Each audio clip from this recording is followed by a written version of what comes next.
ನಮಸ್ತೆ ಎಲ್ಲರಿಗೂ ಸ್ವಾಗತ ಮತ್ತೊಮ್ಮೆ ನಮ್ಮ ಚಾನಲ್ಗೆ. ಸೊ ನಾನಿವತ್ತು ಆಲೂ ಫ್ರೈ ಮಾಡೋದು ತೋರಿಸ್ತಿದ್ದೀನಿ ಸಿಂಪಲ್ಲಾಗಿ ಊಟದ ಜೊತೆಗೆ ಸೈಡ್ ಡಿಶ್ ಆಗಿ. ಇದಕ್ಕೆ ನಾನಿಲ್ಲಿ ಒಂದು ಪಾತ್ರೆ ಬಿಸಿ ಇಟ್ಕೊಂಡಿದ್ದೀನಿ. ಇದಕ್ಕೆ ಒಂದು 2 ಟೇಬಲ್ ಸ್ಪೂನಷ್ಟು ಎಣ್ಣೆ ಹಾಕ್ಕೊಂಡು ಬಿಸಿ ಮಾಡ್ಕೊಳ್ತಿದ್ದೀನಿ. ಆಲೂಗಡ್ಡೆನ ನಾನು ಈ ಥರ ಸ್ಲೈಸ್ಡಾಗಿ ಸ್ವಲ್ಪ ದಪ್ಪದಾಗಿ ಸ್ಲೈಸ್ ಕಟ್ ಮಾಡ್ಕೊಂಡು ಇಟ್ಕೊಂಡಿದ್ದೀನಿ. ಇದಕ್ಕೆ ಇವಾಗ ಸಾಸಿವೆ ಜೀರಿಗೆ ಹಾಕ್ಕೊಳ್ತಿದ್ದೀನಿ. ಸಾಸಿವೆ ಚೆನ್ನಾಗಿ ಫ್ರೈ ಆದಮೇಲೆ ಇದಕ್ಕೆ ಈರುಳ್ಳಿನ ಉದ್ದುದ್ದಕ್ಕೆ ಕಟ್ ಮಾಡಿ ಇಟ್ಕೊಂಡಿದ್ದೀನಿ. ಒಂದು ಮೀಡಿಯಮ್ ಸೈಜ್ ಈರುಳ್ಳಿನ ತೊಗೊಂಡಿದ್ದೀನಿ. ಈರುಳ್ಳಿ ಸ್ವಲ್ಪ ಹೊತ್ತು ಚೆನ್ನಾಗಿ ಬಾಡಿಸ್ಕೊಳ್ಳಿ.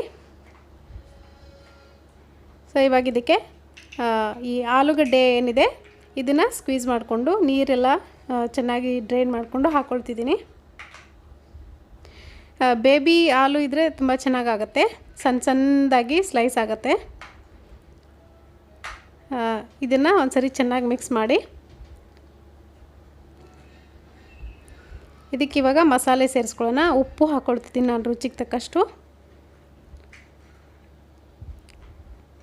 ಹಾಗೆ ಅರಿಶಿನ ಪುಡಿ 1 ಟೀ ಸ್ಪೂನಷ್ಟು ಹಾಕ್ಕೊಳ್ತಿದ್ದೀನಿ. ಆಮೇಲೆ ಇದು ಸಬ್ಜಿ ಮಸಾಲ ಅಂತ ನಿಮಗೆ ಮಾರ್ಕೆಟ್ನಲ್ಲಿ ಈಸಿಯಾಗಿ ಸಿಗುತ್ತೆ. ಸಬ್ಜಿ ಮಸಾಲ, ಈ ಸಬ್ಜಿ ಮಸಾಲ ಹಾಕೋದ್ರಿಂದ ತುಂಬ ಚೆನ್ನಾಗಿ ಟೇಸ್ಟ್ ಬರುತ್ತೆ. ಯಾವುದೇ ಫ್ರೈ ಆಗಲಿ, ಆಲೂ ಫ್ರೈ ಆಗಲಿ ಅಥವಾ ಯಾವುದೇ ಫ್ರೈ ಆಗಲಿ ನಿಮಗೆ ತುಂಬ ಚೆನ್ನಾಗಿ ಟೇಸ್ಟ್ ಬರುತ್ತೆ. 1 ಟೇಬಲ್ ಸ್ಪೂನಷ್ಟು ಸಬ್ಜಿ ಮಸಾಲ, ಹಾಗೆ 1 ಟೇಬಲ್ ಸ್ಪೂನಷ್ಟು ಅಚ್ಚ ಖಾರದ ಪುಡಿ ಹಾಕ್ಕೊಳ್ತಿದ್ದೀನಿ.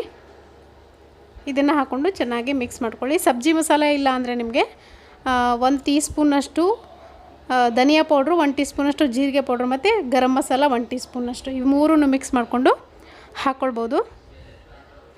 ಇವಾಗ ಚೆನ್ನಾಗಿ ಒಂದು ಸರಿ ಮಿಕ್ಸ್ ಮಾಡ್ಕೊಂಡು ಇದನ್ನು ಮುಚ್ಚಳ ಮುಚ್ಚಿ ಒಂದು 5 ನಿಮಿಷ ಬಿಡ್ತೀನಿ ನಾನು ಮೀಡಿಯಮ್ ಫ್ಲೇಮ್ನಲ್ಲಿ. ತುಂಬ ಟೇಸ್ಟಿ ಆಗುತ್ತೆ ಅನ್ನದ ಜೊತೆಗೆ ಅಥವಾ ಚಪಾತಿ ರೊಟ್ಟಿ ಜೊತೆಗೆ ಸೈಡ್ ಡಿಶ್ಶು. ನೋಡಿ ಇಲ್ಲಿ ಎಷ್ಟು ಚೆನ್ನಾಗಾಗಿದೆ.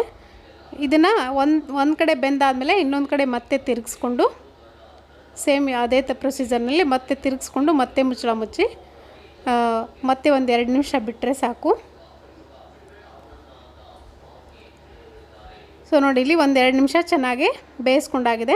ಇವಾಗ ಚೆಕ್ ಮಾಡ್ಕೊಳ್ಳಿ ಆಲೂಗಡ್ಡೆ ಬೆಂದಿದೆಯೋ ಇಲ್ವೋ ಅಂತ ಒಂದ್ಸರಿ ಚೆಕ್ ಮಾಡ್ಕೊಂಡಾದ್ಮೇಲೆ ಇದನ್ನು ಅನ್ನದ ಜೊತೆಗೆ, ಅನ್ನ ರಸಮ್ ಜೊತೆಗೆ ಇದನ್ನು ಸೈಡ್ ಡಿಶ್ ಆಗಿ ಸರ್ವ್ ಮಾಡ್ಕೊಳ್ಬೋದು. ನೋಡ್ತಿರ್ಬೋದು ಇಲ್ಲಿ ಆಲೂಗಡ್ಡೆ ಚೆನ್ನಾಗಿ ಬೆಂದಿದೆ, ಕಟ್ ಆಗ್ತಿದೆ ಅನ್ನೋವಾಗ ನಾನಿಲ್ಲಿ ಗ್ಯಾಸ್ ಆಫ್ ಮಾಡಿ ಇದನ್ನು ಸರ್ವ್ ಮಾಡ್ಕೊಳ್ತಿದ್ದೀನಿ.